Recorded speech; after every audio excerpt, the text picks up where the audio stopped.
Hey, everybody, welcome to What Drives Us, episode 493 for Thursday, not Wednesday, March 30th. That's unusual for us, but what can I say? Every once in a while, we break out of the mold, and I am lucky enough to have with me today, this afternoon. It's actually afternoon. You can see the daylight streaming through the blinds. I won't fake it. Is the author of Ludicrous, the Unvarnished Story of Tesla Motors, star of Stage and Screen. He is the host of the Autonocast. I think he invented something called AI, and I hear the kids are making tons of money with it. Mr. Edward Niedermeyer. Hey, Russell. Thanks for having me. It's always great to be here. You're absolutely welcome. And everybody knows me, so hi, I'm Russell Frost. I'm the host, but I usually say that at first, but honestly, who cares? Or too modest. I just, you know what? I think I started the last time we had some time together. The Autonocast is still week to week such a great show. I mean, you guys do a really good job. I'm not saying that to kiss your ass because I don't think you're not getting any money for this anyway. I was gonna say there's no reason to kiss my ass. None at all. But it is a fantastic show. It is just really great. Now, thank you. Every once in a while, I want to talk to Alex off to the side, like a little sidebar. But Kirsten brings it back. Yeah, yeah, we all balance each other out, right? Like I think we all have like things we bring to the show that, of course, that we all love and respect. We all bring things that we all kind of hate a little bit too, I think, especially after 7 years of doing it or whatever. But the reality is, and this is just. This is the test of a good working relationship is that, everyone knows what pisses each other off, and like, we still do it anyway. We can't help it. But we balance each other out, and we all just, love doing it. And so, I'm glad people enjoy it, because honestly, we'd be doing it either way. Like, I mean, that's the story of what drives us. Forever has been, we do it anyway. I mean, thankfully, some people care enough to watch and comment, good and bad. But we enjoy talking with each other, and yeah. I mean, you do something almost 500 times. There's either a deep issue, or maybe you enjoy it. Yeah, absolutely. So I don't even, I listened a little bit to your earlier. What do they call? Oh, now I'm going Twitter space. The live Twitter Spaces, yes. A live audio stream talking about Skynet and all this stuff. And I was like, oh my god, yeah, it got heady, yeah. And I get it, but I think one of the things that I appreciated about your discourse there, which is very much mine and very much a historian that I am super big fan of, a guy named James Burke. A lot of times it's not the Skynet that we have to worry about. It's the way that a handful of oligarchs might use something like AI to ruin our lives, or find a way to get 30% more of our money, or, that kind of stuff. The huge impacts all of a sudden. Yeah. I'm not as worried about Skynet and robots walking on human skulls But I mean, that's what we've seen, and it's funny because I think so actually when I started working at Partners for Automated Vehicle Education, the first thing I worked on there was they'd done this survey about like public opinions about autonomous vehicles, and the thing that so I got the big full data dump, all these results, and I was going through and trying to figure out, okay, what are we. What are the results of the survey, but then also like, how are we, how do we use them to teach people things and just understand, the problem that we were supposed to be addressing as an organization. And the number one thing that jumped out, it was a fascinating combination of the people who were most worried about autonomous vehicles and the people who had the lowest trust in autonomous vehicles also self-reported the lowest levels of knowledge about autonomous vehicles.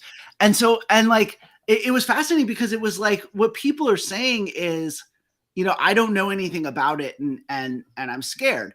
And so, like, on some level that just makes sense, right? Like, we fear the unknown, and some of that is just totally whatever. Like, but I think it also started me a process of me thinking like, okay, so like if they're saying they don't have good knowledge on which to say, you know, they're afraid of it or not afraid of it, what is the knowledge? What are they, right? Like if they don't have it, what are they making the decision to be afraid about this on? It can't all just be sheer fear of the unknown.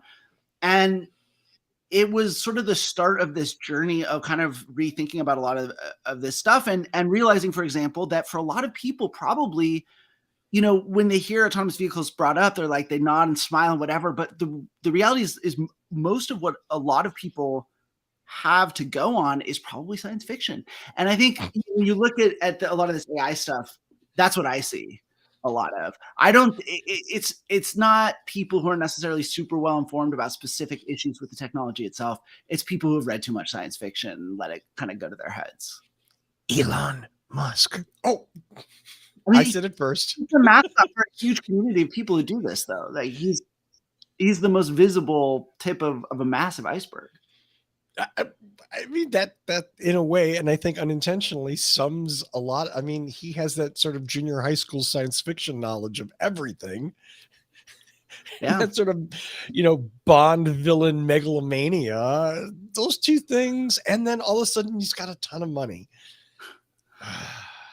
Yeah. Yeah. I'm sorry, Ed, go ahead. No, I was just, yeah. I mean, he does have a ton of money on paper.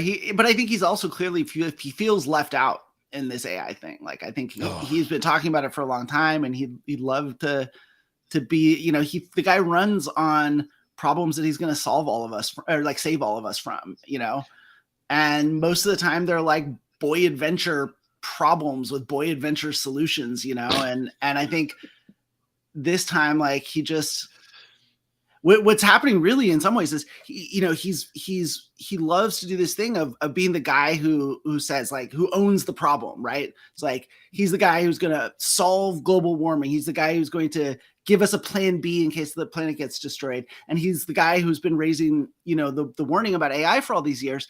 But at the same time too, like, you know, both on the AI front and on the autonomous driving thing, he hasn't actually wanted to do the hard work, really. He's kind of, you know, he was one of the original funders of OpenAI, but they were like, we need more money. This is expensive. He didn't want us to put more money into it. And so he's no longer affiliated with it at all. And so he's on the outside looking in. And honestly, with the autonomous vehicle stuff, it's the same way. He saw Google was doing this thing and he wanted to compete with them. And like, he saw the opportunity. It was bigger than he thought it was. And he wanted to, you know, plant his flag on it. The problem is he didn't want to actually put the resources into it that it required. And so that's why you've got, you know, Tesla's systems are just like never going to actually live up to the promise.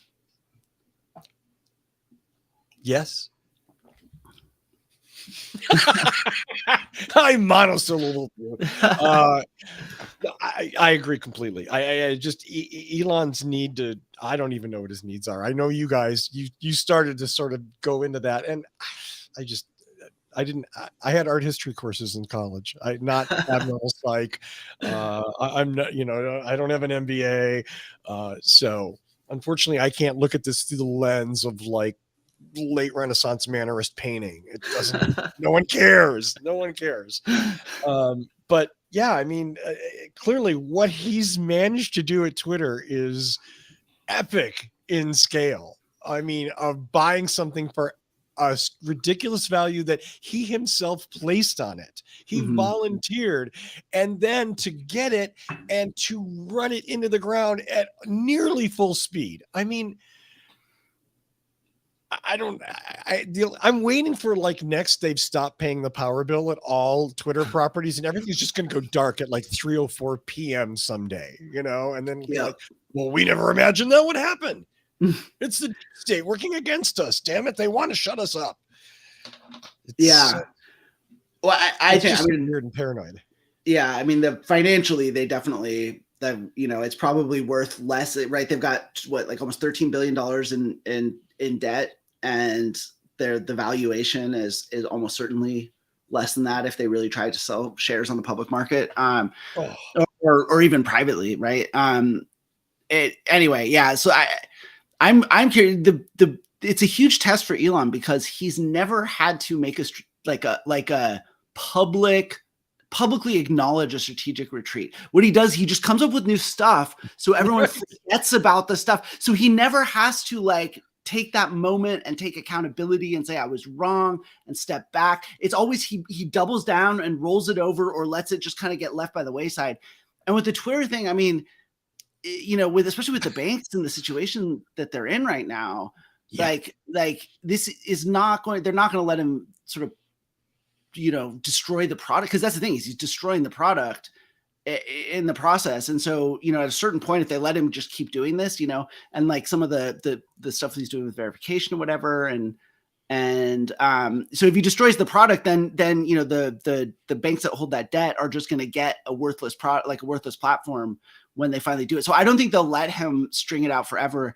And I think, like I said, it's going to be really interesting to see what happens when he finally has to, you know, take accountability for a failure, because he's had failures. He's just never had to really own them. Yeah. Who is the banker that has the balls or the ovaries to actually go to Elon and go, yeah, that's it, we're done, we're pulling the plug? I mean, I can't even imagine someone facing him down in that forum and saying, yeah, you know what? We can't let you run this into being worth like $2 billion at the end. Yeah.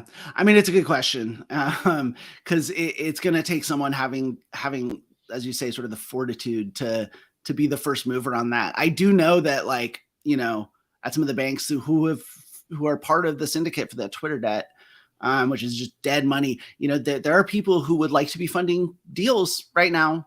And like, you know, there are tech companies that would like to merge with each other or buy each other and, like, you know, need financing. And like these banks, like their money is tied up in this bad Twitter thing. So at the very top, you know, I think I've talked about this before I think it was on like the Twitter Spaces and stuff.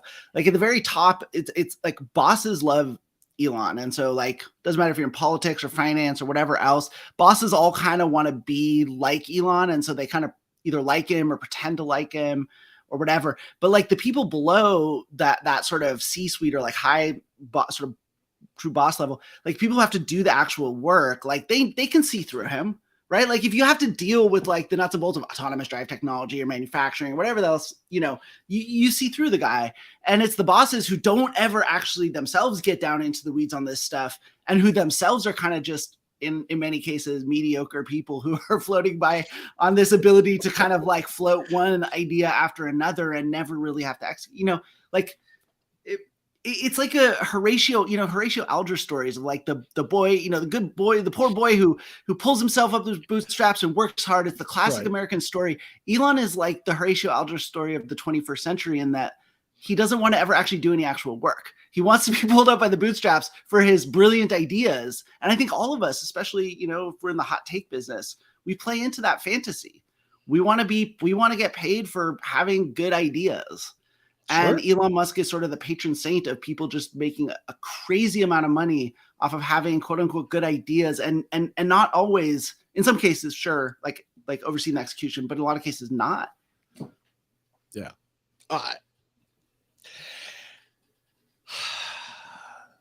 I get to this point, like I every time I go down the Tesla road, I end up in a cul-de-sac, and I'm just circling, and I'm circling, and I'm circling. And, you know, for a while on What Drives Us, I was like, I don't want to talk about Tesla.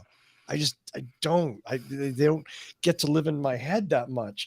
But it is literally the 800-pound gorilla. It is impossible not to talk about him and Elon.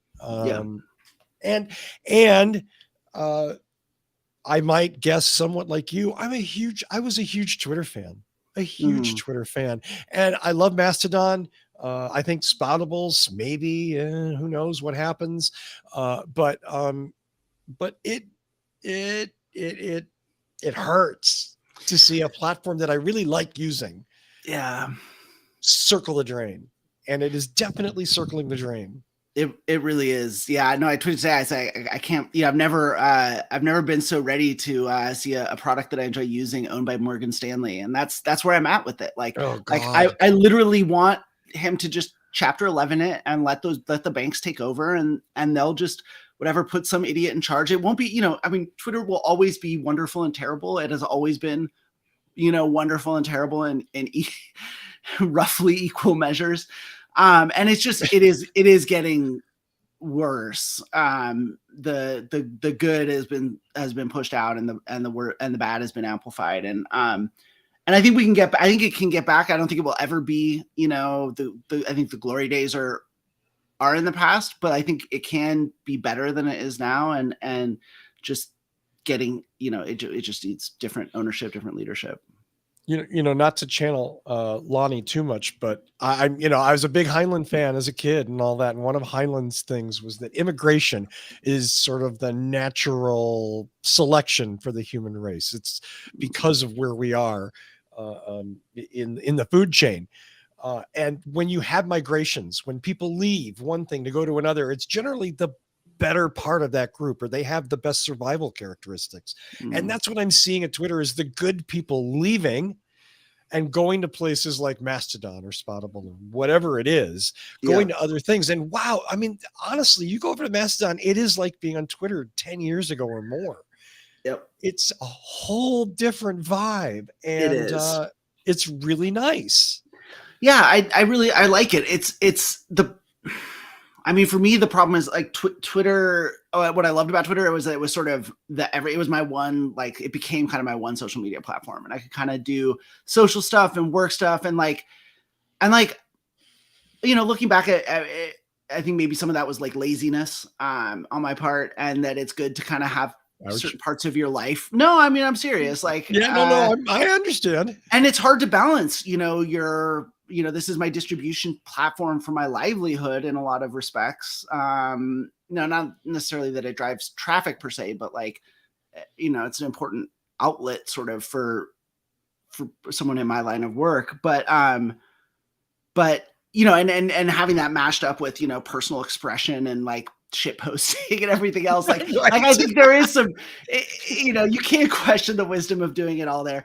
But for better or for worse, it's what I got used to. And so, it's been really disorienting to like have to navigate it. And I've swung wildly. I have a Mastodon. I love that. Like you, I love the vibe there. It is very much, it's like a lot of the coolest people are there, but like one of the beauties of Twitter is that you also get all this like crap that gets dredged up, and all this like, again, like shit posting, and just, it's you get a little more of that like rich tapestry of life sort of a thing. Whereas Mastodon right now can feel a little bit like, an ivory tower, like something like that. Yeah. And again, like, it's not a knock. I I genuinely think the coolest people kind of are on Mastodon in a lot of ways, but it also just doesn't have the same kind of functionality that Twitter does. That it's harder to discover things. I feel like there's no quote tweet. Yes. Like, you gotta have quote tweets. Like that's my biggest issue with Mastodon, is no quote tweet.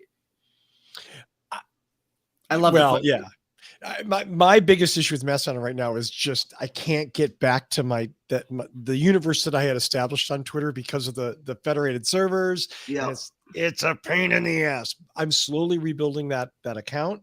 But I totally agree. I mean, my as much as I love my archaeology and geology and my art history stuff, and I deeply enjoy that, all of those people on Twitter, every once in a while, like, shit posting is just fun. Just saying something stupid and rude. I admit it. It's me. And when I tried that on Mastodon, it's like I'm leaving a pile of poop at my mom's house. Like, oh, I bet I shouldn't do that. It's a little do that here. It's a little earnest. It's a little earnest, which again, like, not a bad thing. But like, for me, internet culture at this point, like, there's always going to be some level of irony and ambiguity and things like that. And maybe that's just how Twitter has changed me. But you look at the clay feet that the Silicon Valley gods, and a little less earnestness and a little more skewering of people, shit posting, whatever you want to call it, is appropriate for the platform. Yep. No, I agree. Guy who loves to do that. And for better or for worse, like I said, I mean, with Twitter, for better or for worse, like, when I was using it as my one social media platform, which I've been a little more inconsistent about now, like, I'm a like I have a lot of different interests, you know, and it's funny because people, I think if you just read a certain kind of my writing or whatever, you might think I'm a certain kind of person. Or if you just see, you know, I don't know, the show I've done like with Mahmoud Hikmet on YouTube or whatever, you might think I was a certain kind of person. Like, and you know, at least with Twitter, if you give a shit, like you could see all of the kinds of weird things that make up me and other people. And I could see, you know, people who I knew about professionally and like without really having to go anywhere else, see other parts of their personality that I might not have seen otherwise. So I don't know. Absolutely. Yeah. Absolutely. It's a shame that Twitter's swirling the drain, but these things never last. I mean, they just don't. There's only so long you can. It's always, I was in the music business for so long and people would be like, why did that band break up? I'm like, because bands aren't designed to stay together forever. The ones that do are the outliers and the freaks. Things fall apart. Bands. Yeah. Great bands come together, make magic. Maybe they make magic for a few times and then they go away because they're not sustainable. Yeah. You know? Yep. Entropy is real. And definitely, I mean, I remember my first real experience. I joined Facebook when I was in college, and you have to have a college email to join Facebook. And, you know, I mean, initially I was like, this is the greatest thing ever. You know, people are posting pictures from the party last night. Like it was just totally uncensored. You know, it's college. So your life is extremely, you know, I was very focused on like my social life more so than I am now. And it was like this amazing tool for a college kid. And then like, you know, within 2 years, it was open to everyone. And like kids were like not getting jobs because of stuff they posted on Facebook. And so like, you know, as long as we've had social media, it's been endless change. And I think if anything, like Twitter was so good for so long, it was sort of an anomaly. And I think we maybe got used to something that, or I definitely, I'll speak for myself. I got used to something that I think was an anomaly and was too good to last. And it hasn't lasted. And you know what, like that's what happens. That's the way it works. And as you said, entropy is real. And that is the show title. Well done, sir. And no, you still don't get any money because I don't get any money. Oh man, what else is new? Anything new and exciting in your world that no one's asked you about?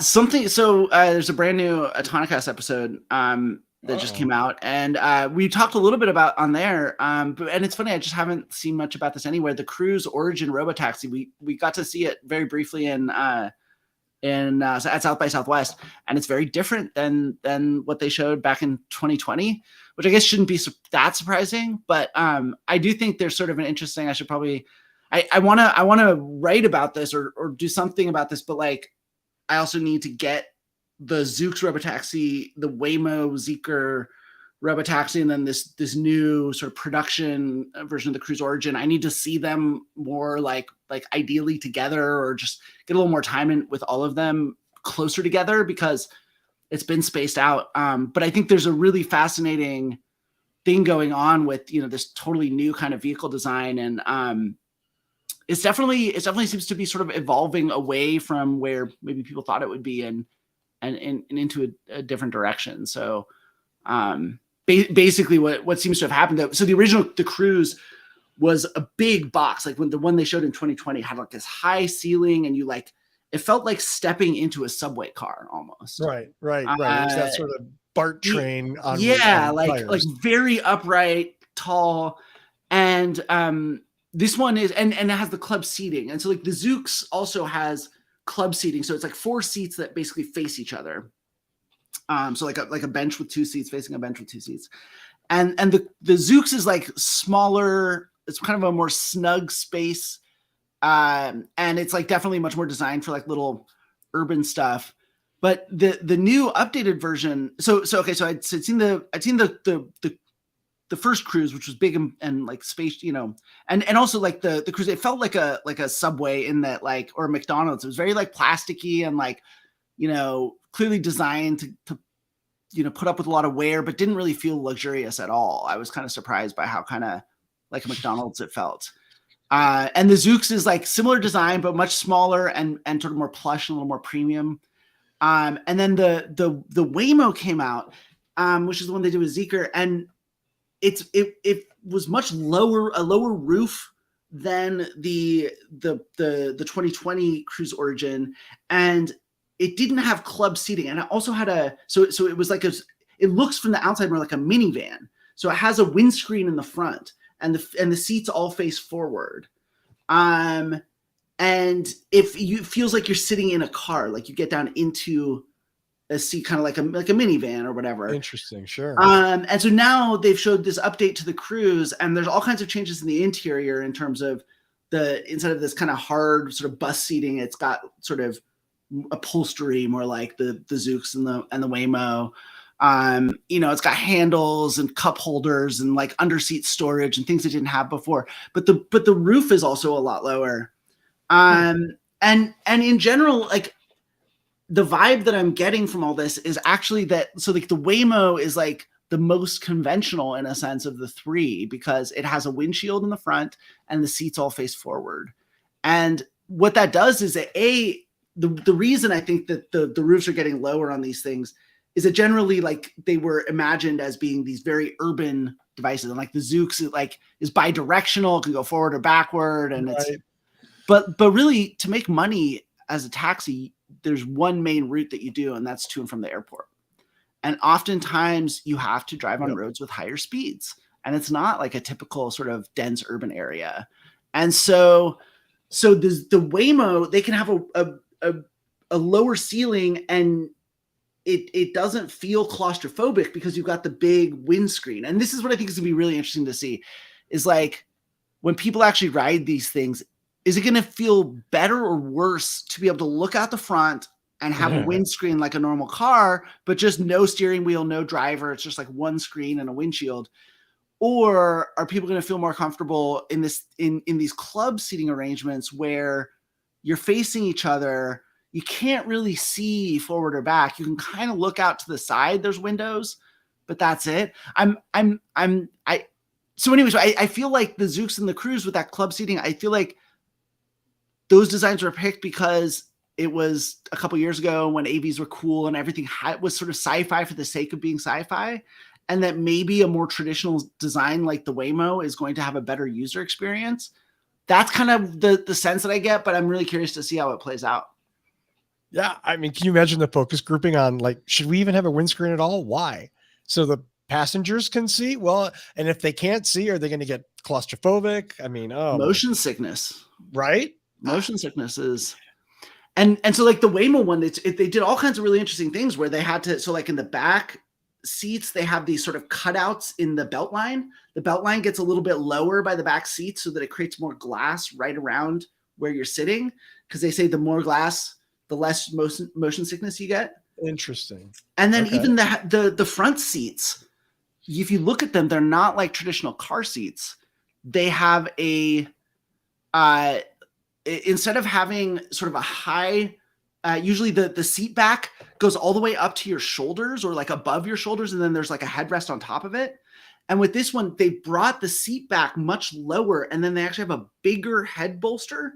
If you look at the pictures of this, you'll see what I'm talking about. The reason is that by bringing the shoulder of the seat down, they actually open up more space in the interior. Right. So even though the roof is low and it should feel more claustrophobic than like the Cruise Origin or other kinds of vehicles like that, it actually feels they've designed it to keep the space as open and airy as possible. So it's very like thoughtful design, even though it's also much more like a traditional minivan than the other ones. So sure. Yeah. But imagine you spend all these years and billions of dollars developing an autonomous taxi and people hate it because the window's not in the right place. I mean, it's a very real risk. Yeah. It's a totally real risk. It could completely sink it. If people don't have the right vibe when they get in, they're going to be like, I don't feel safe in this. You know, and yeah, across town, there's another one with a different window placement and people are like, yay, this is wonderful. Do you get motion sickness? No. Yes, because I never get motion sickness. So that's also one of the pieces I'm curious about. Like I never get it, so I'm not going to be a good judge of it. But I do know that, like, looking at my partner sometimes gets motion sickness, like if she's reading or something when I'm driving, especially when I'm driving. Confession. And it's like looking out the window, and so like they're, and I do wonder, I think like also when you're on a boat, I do know when you're on a boat, like they're like, don't go below decks if you're sick. They want, they say go up, look at the horizon. And so I do wonder in some of these, and I think the Origin, they may have like created a little bit more glass, but I think that both the Origin and the Zoox is going to be really interesting to see if they have more motion sickness issues. Because if they will, and they haven't. How have they done that? They haven't been able to test this stuff. It's not like a car where it's been out 2 years of validation testing. Well, and if you have a driver and a steering wheel in the front, there goes your test. I mean, right. It has to get the genuine reaction. You have to have the setting right. I don't. And no, and that's a really good point, because the flip side of this is that, again, you don't know what you don't know. And like I can imagine being in the Waymo, being in the front seat. So it's got this big glass windscreen and then kind of very short. There's not much of a hood because it's electric. And so it's kind of a short overhang. Is it going to feel a little bit too much like you're like in that you're like the front of this thing, and that there's nothing between you and everything else? And the fact that there's no driver there, I could see that being weird and off-putting as well. And I just don't know, until we actually experience these things in the real world, there's just no way to know. I don't think so.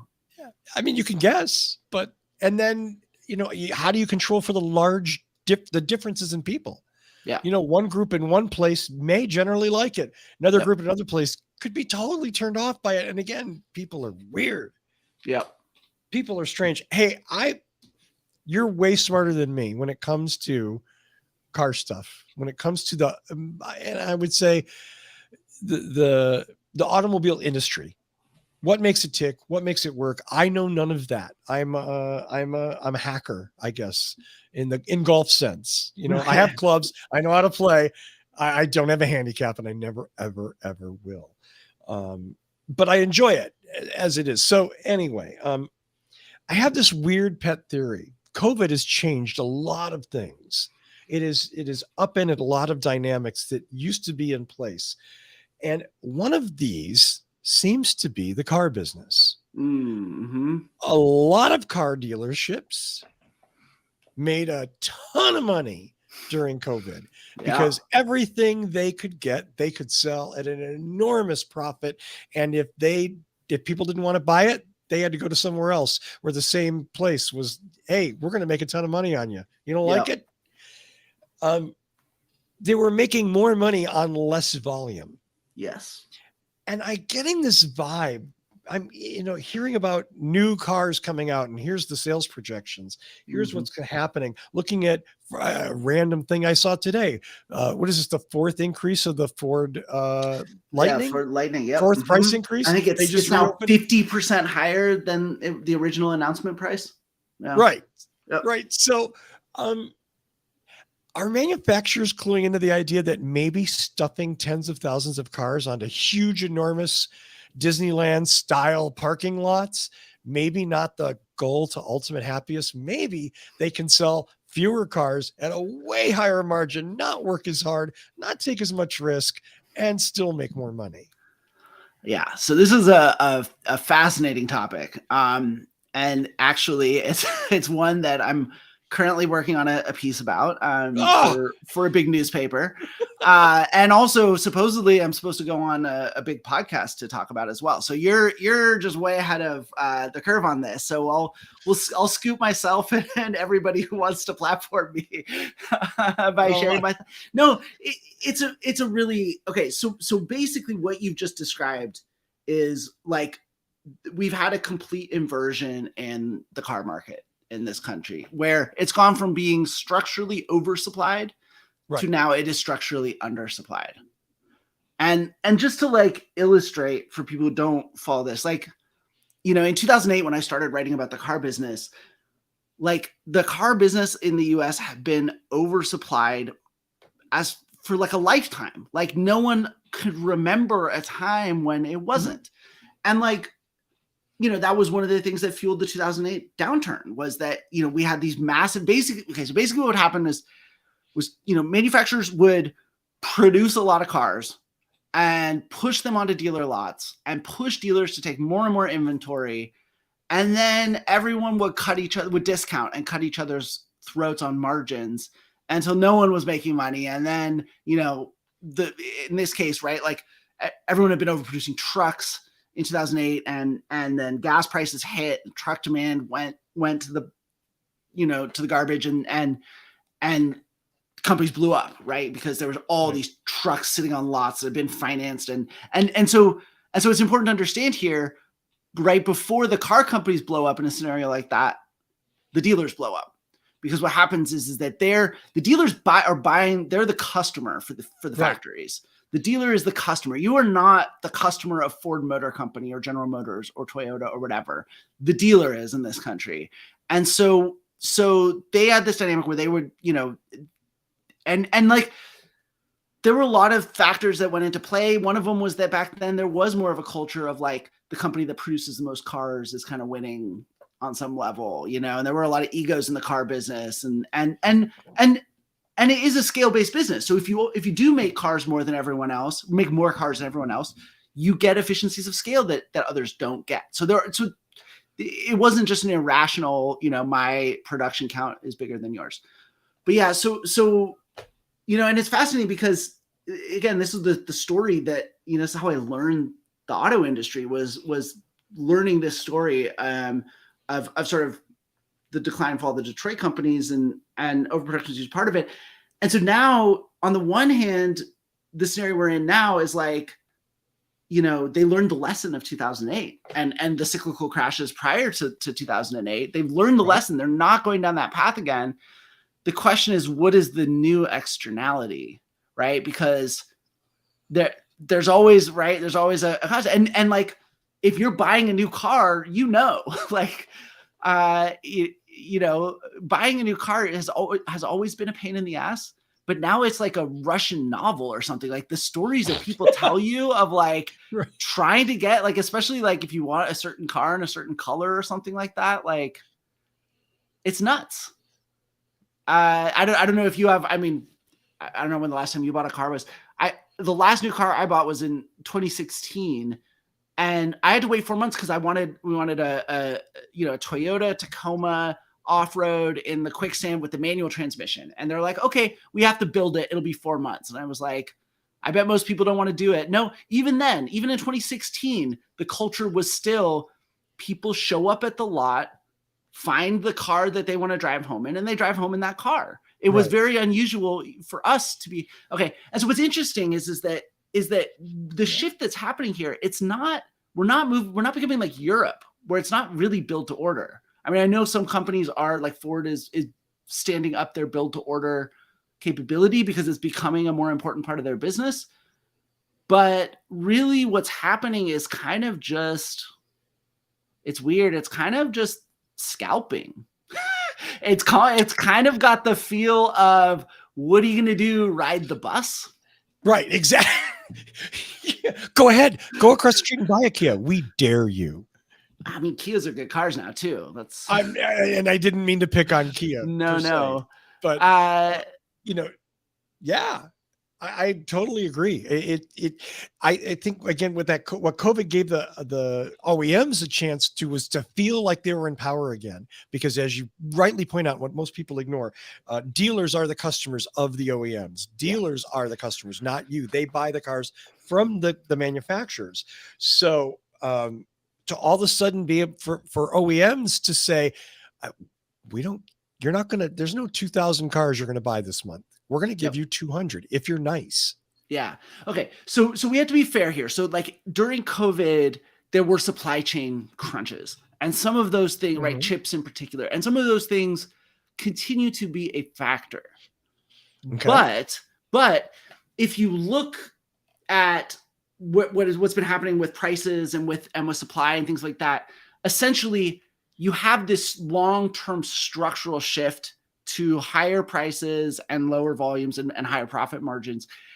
And COVID just supercharged that, right? So if you have a system in which supply is already fairly tight and it's being managed that way, right? Because, and also to give you some perspective on this too, Toyota, for example, has thought that a recession was right around the corner since like 2018. And to some extent, depending on what the Fed did, they could have been right. We almost had one in anyway 2019, whatever. I'm not an economist, but they've been expecting it, and so they've been sort of managing. They've been running the business conservatively. So that's part of it, right? So part of it is that we've been expecting, the OEMs expected a downturn. The car business is a survival game. It doesn't matter how well you do in the good times. We've talked about this before on your show. It doesn't matter how well you do in the good times. It's surviving the downturn that ultimately matters. And so they've been running conservatively for a while now, not opening a lot of new factories, not massively increasing production. You know, you see companies like Ford cutting cars out of their product lines and focusing on the. Okay, so the other factor, one of the reasons they're doing that is because they have to go to EVs. Well, guess what? EVs don't make a lick of profit. They're losing money. A company like Ford in particular, I pick on Ford a lot here because I think they're a really interesting way to understand this situation because they reflect a lot of these trends really well. Ford, you know, they've got some real, you know, some good EV products with the Mustang Mach-E and the Ford, the Lightning. But those products are not close to making money. And so we see now they're trying to launch this brand new platform, you know, the truck side and basically completely reboot it because what they have was not going to scale. Like it just wasn't going to. I've been to the factory where they make Lightnings and it's a great factory, but it's not one that's built for high volume. And so they have to, right. And so, okay. So, you know, and that's regulatory pressure and market pressure that's pushing you to EVs. But EVs don't make any money. And so you have to, and they also require big investments in just in the technology and standing up new supply chain, all this stuff. And so you have to have high margin products that are making the margins so that, you know, everything kind of comes out in the wash. And so if you know that like no margin or negative margin, really negative margin EV products have to be a certain amount of your portfolio and growing, well, then you cut everything that isn't double digit margins, which means you get rid of everything that's not Mustangs and SUVs and trucks. Right. Yeah. And so, but that's also pushing the price of everything up. Right. It's that need to subsidize an EV business. Everyone has to invest in EV because it's the future and government policy is pushing you that way. But like, in order to make that work as a car company, it's not like Tesla. You can't go to the markets and say, hey bros, like we're going to get big into EVs. We just need $5 billion, like, you know, to the moon. Like they're going to laugh at you. Tesla can do that over and over again, but nobody else can. And so you have to raise the margin on your vehicles. So there's like a lot of these things happening. The other is that retail is running the show. So the dealers are making crazy money in these, you know, in this tight market, in this undersupplied market. The dealers are the middleman, the man in the middle who gets to extract as much value out of people as they can get away with. And that's just the reality of what we're dealing with, but it exacerbates this. And I think it's also why, you know, dealers don't want to be, it's not only can they make a lot more money when supply is tight, but also when if automakers start overproducing, they get it in the shorts first. Basically, it hurts them the most. So they have a lot of incentive to move in this direction. So it's not just the OEMs; it's the dealers are a big factor. Sure. And I think this sort of undersupplied market, one of the big things that it reflects is a shift in the balance of power, where actually the dealers have more power over sort of product and production decisions than even just the OEMs do. Because I think if it were just up to the OEMs, they would always have the tendency to overproduce. But yeah, JT in the chat actually just posted it. He said dealers are why the new Prius doesn't have a 1.8 liter engine anymore. And so you're right. I don't know. I mean, there's definitely seems like a power shift in the relationship between OEMs, dealers, and customers.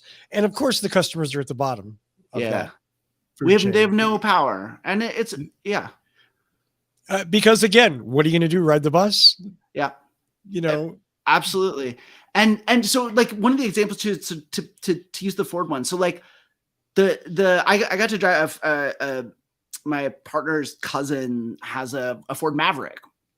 And so I got to drive one of those, you know, Ford Mavericks. And like, it is such a great little vehicle. Like, it's just amazing. It's just like, it's simple, it's cheap, and it just does everything. Like, it's got a little bed. It's useful. It's roomy. You can have like, it's just, honestly, it's like sort of like how I would imagine like the ideal sort of entry level American vehicle is like a Ford Maverick. And like they start at $20,000 with like, a hybrid that gets 40 miles a gallon. And to me, this should be one of the best selling vehicles in the country. Like, just knowing what I do about the market, Ford will not produce anywhere near enough of them. They're bumping. I had the numbers in front of me earlier. I don't right now, but like the Bronco Sport and the Maverick, which are basically the same vehicle, functionally, I think they're collectively bumping the production by like 80% or by 80,000 units or whatever. So I think that'll take it over 200. I think it's like 250,000 units for both of those nameplates together. I mean, each of those nameplates could easily be doing 250,000 units. Right.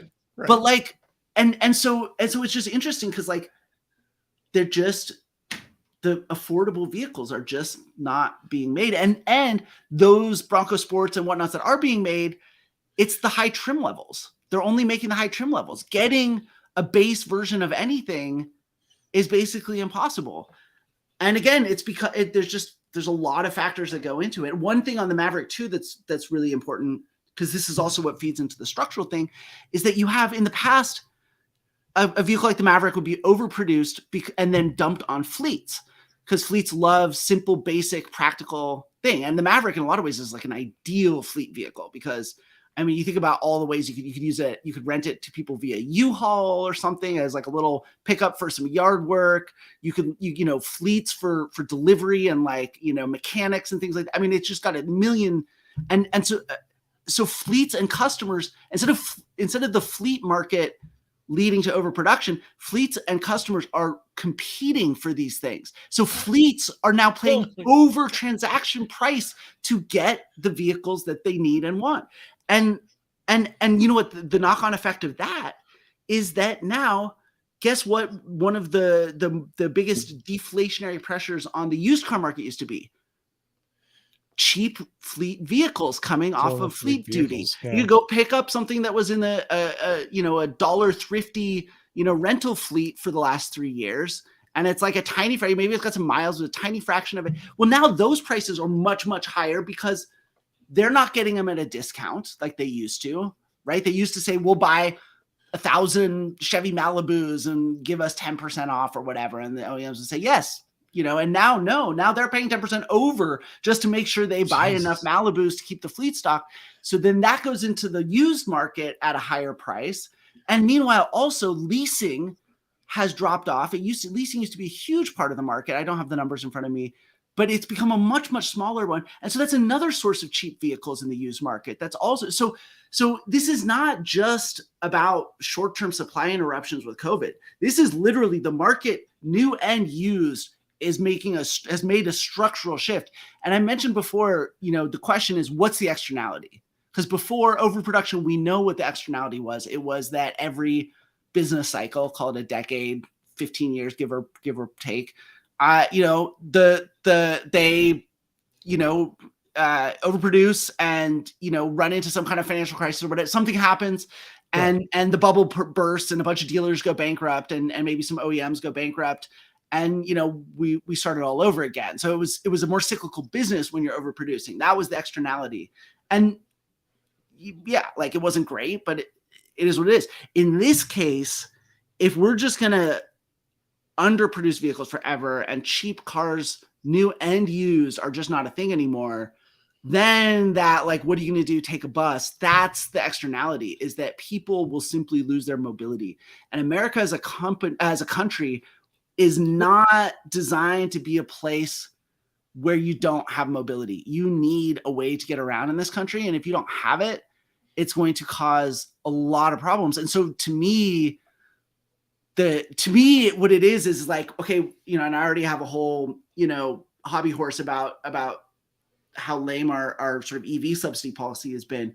But like now, really, it's not just that like funding public transit is in some ways better than EVs on an environmental level. It's also, I think, just on a social level, if we don't get serious about public transit, this situation with the car market is not sustainable. It's going to create weird, unpredictable, and I think political kinds of problems. And so it's gonna be interesting to see how that plays out. Interesting. Like we've shoved an economic externality into the political realm, I think is what's happened. And economic externalities can be unpredictable and painful, but political, like if that's the realm that this has to play out in now, I mean, boy, that gets really unpredictable, right? Yeah, absolutely. And not even long-term solutions politically don't really exist in the last few decades. We're not getting better at it, that's for sure. Yeah. I mean, one administration comes in, yay, another administration comes in, boom, and then it's that cycle of boom and bust is even more intense politically. Yep. This is sort of off topic, but kind of goes in that same direction. One of my regular whines on What Drives Us is about where are the cheap EVs, and you and me both, brother. Right. And me both. Yeah. So it's kind of, but in a way we've sort of, I mean, where are the cheap ices? How long before you're not even going to see a Corolla or something? You know what I mean? Like that's. Yeah. So I mean, a lot of this, like a lot of things, like a lot of, why hasn't there been consequences with Elon? Like a lot of these things that we're discussing are all questions of macroeconomic cycle. We've been, like the federal bank policy, a whole bunch, policies have been very much trying to extend this bull run as long as possible. And now we're in this very ticklish situation of trying to end it in a way that, right? Because if we keep pumping money into the economy, inflation just goes wild. And if we pull back too fast and raise interest rates too fast, then we get, massive recession. Like we're trying to, but like, this is in some ways what the, economic powers that be have been trying to do for years now, 3-4 years. I mean, again, economics are not really my main focus, but this is my understanding. And I think that's the common thread in a lot of these things. And I will say, I mean, just based on what we know about recessions in the past, and like, this is one of the frustrating things about the American consumer and like the way we think about markets and stuff. Like in 2008, when the market turned and we went from, when the bust was definitively there, it was like turn on a dime. One day people are spending 60, 80, which at that time was a lot more money, $1,000, $90,000 on these Ford Excursions and these giant SUVs were just getting bigger and bigger and trucks and whatever. And then like literally within like 6 months, people are bidding up like used Geo Metros to like, I remember $11,000, $15,000 for a used Geo Metro on eBay Motors. Like we're very like, it goes really fast in one direction and really fast in another. So I think the one place in this car market that there's a real risk of oversupply is actually premium EVs. I think we're running the risk that there's way too many of those being produced. And that if depending on how this downturn is managed or not, like, and how it plays out, we could see that pendulum swing really hard and find, and for the last 10 years, everyone's been saying car companies are going to go bust because they can't produce EVs.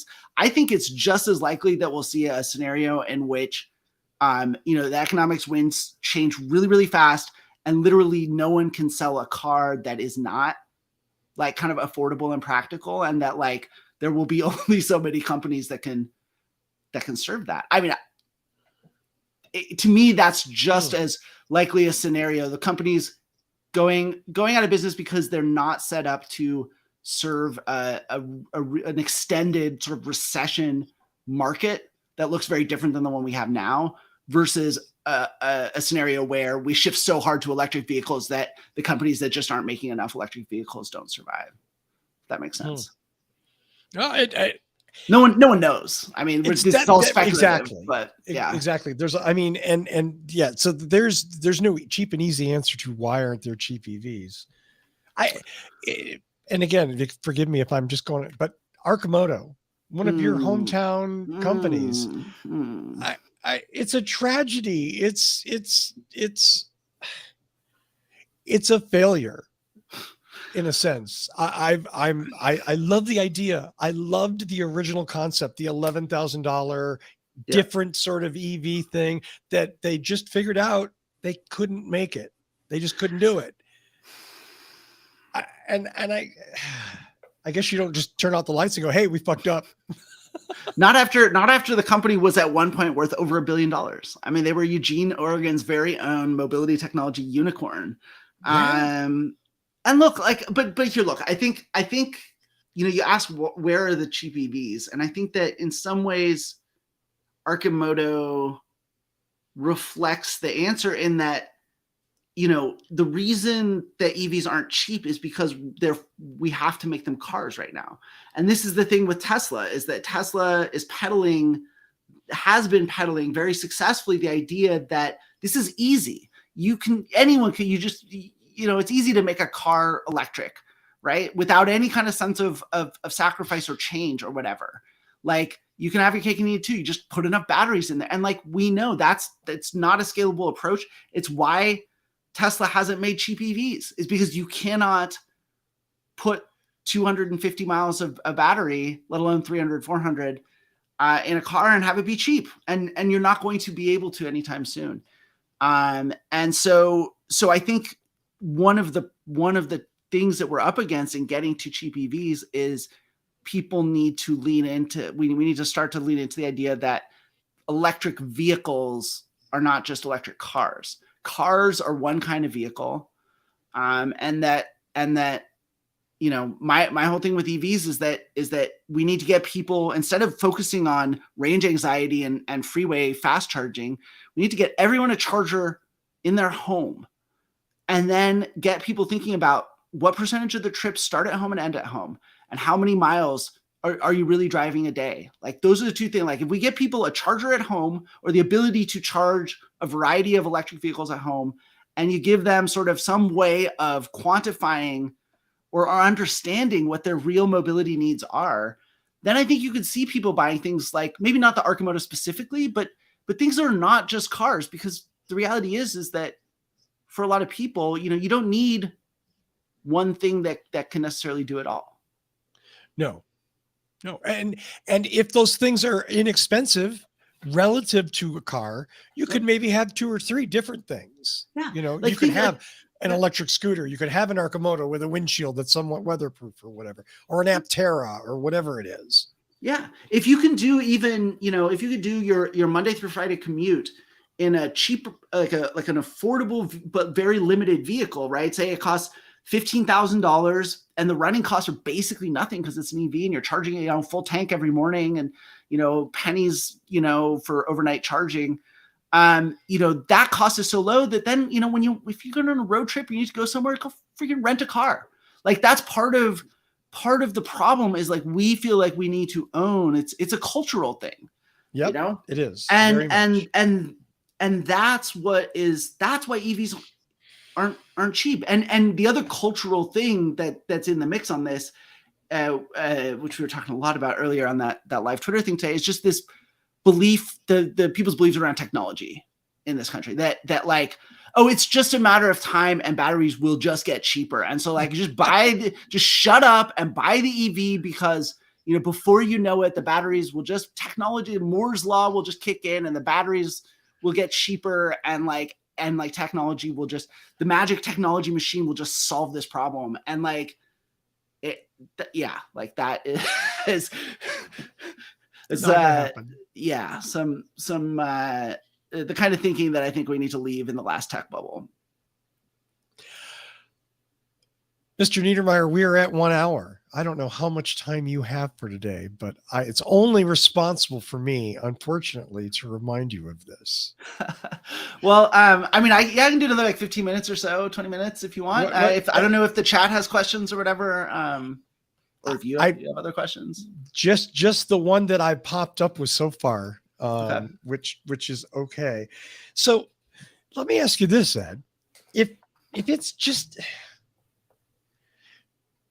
short range EVs, inexpensive EVs, and my go-to is the Mitsubishi i-MiEV, which I loved as a car. Love that car. I loved it as a car, and I get all of its shortcomings. But I want one. I really do want one of those. I would drive one. I would commute with that to work in a heartbeat. I would love that. But but the OEMs have no incentive whatsoever. It's a negative to try to bring that up when they can still make and sell gas cars. Yeah.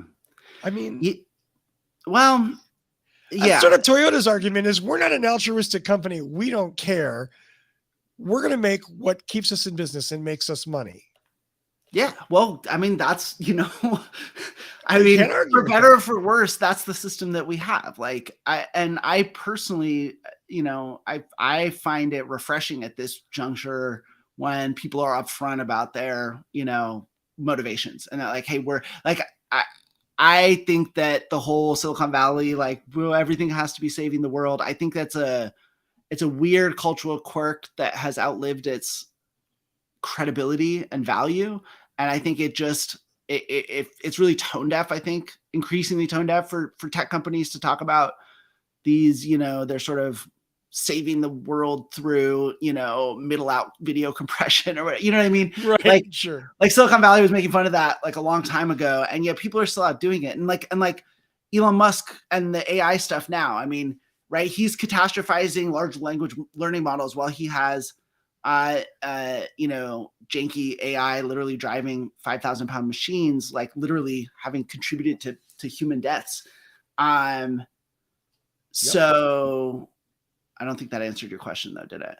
No, I there is a question from the chat and they want to know which EVs you have.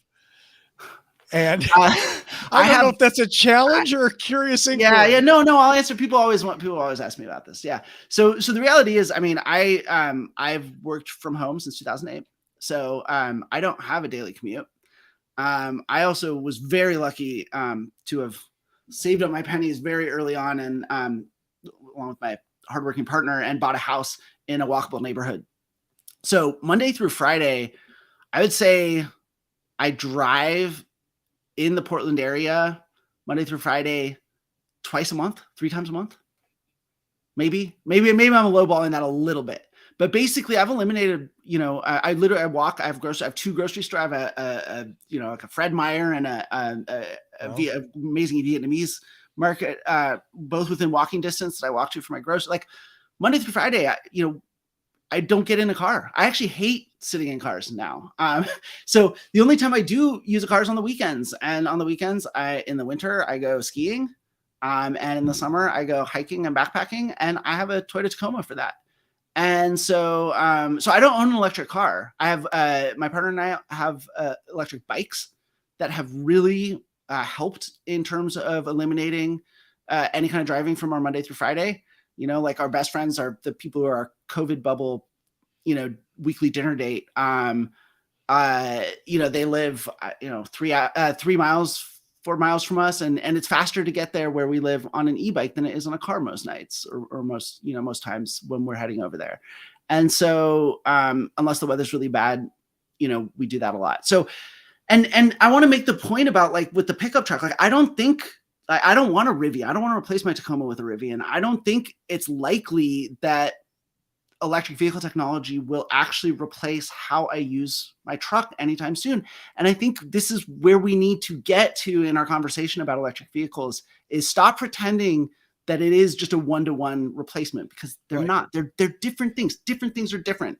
Tom Saka had a great piece about LEDs is it New York Magazine or something today? I don't know if you have a subscription to it. Really great piece about LEDs, which are like, he says this is miraculous, amazing technology, but like, it's okay to admit that I hate going places and having like this weird blue lights and stuff. And like, there are quirks to it. And we just need to accept that like different things are different. Yet like he's not saying, let's go back to incandescent bulbs. He's just saying like, let's not pretend that this is a completely 100% drop-in replacement. And EVs are the same way. And so like, for when I go out to, whether it's the desert and, the mountains or whatever, a lot of times, like I don't have my route planned a lot. I like the spontaneity and like gas engines will never, if you want to go out to the edges of civilization and beyond, and you want to do it in a spontaneous manner, like electric will never be as good as gas for that.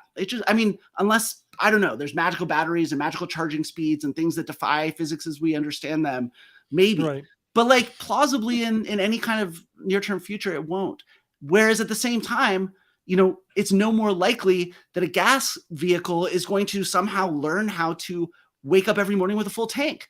Like each of these technologies has its strengths and its weaknesses, right? The superpower of gas is the flexibility and the refueling time and the power density, right? And so for me, like, again, like I think this mentality of like you have to drive an electric car is if I were driving my Tacoma Monday through Friday, half an hour or more to every day on the commute and sitting in traffic or whatever, I would say, yeah, I should get a Rivian so that I'm not burning gas when I don't need to be. But the reality is that if I'm burning gas, there's like a pretty good reason for it, right? And that electric is not just going to be a drop-in substitute.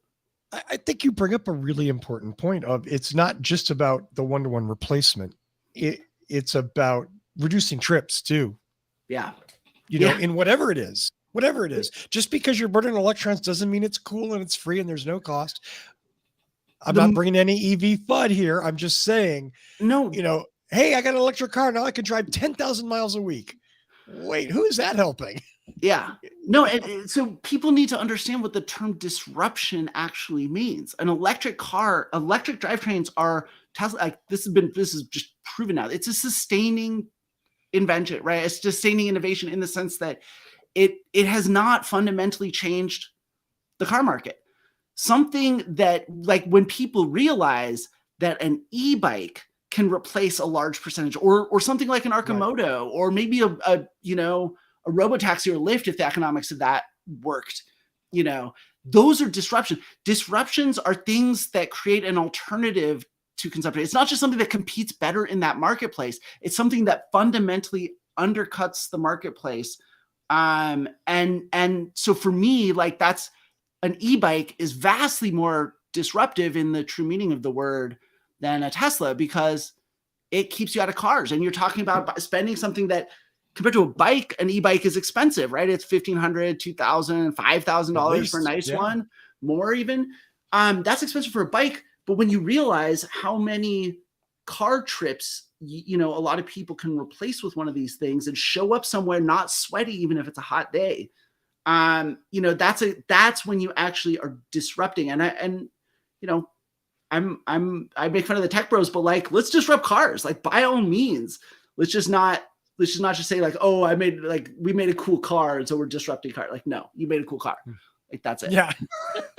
You haven't changed the world. You made something we've been making for over a century now.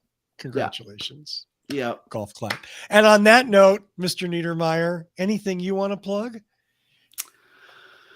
No, not particular. I have a piece at Slate. I've got another piece at a different outlet that will be coming up at some point. I'm trying to write a little bit more. I had the second half of 2022 was not great from a writing perspective for me, and I'm trying to fall back in love with writing a little bit, or at least fall back in like with it.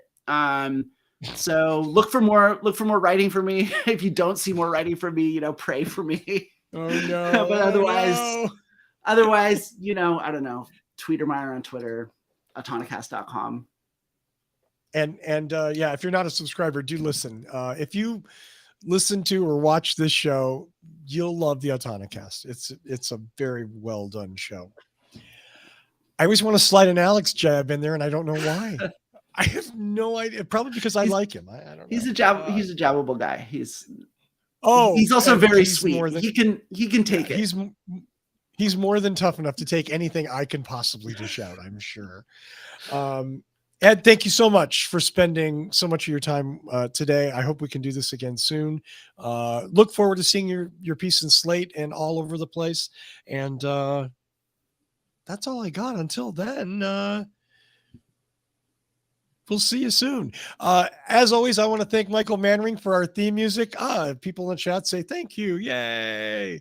I want to thank Michael Mannering for his amazing music. Visit him at manthing.com. Thanks to all of you who watch, and tune in next week and find out what drives us.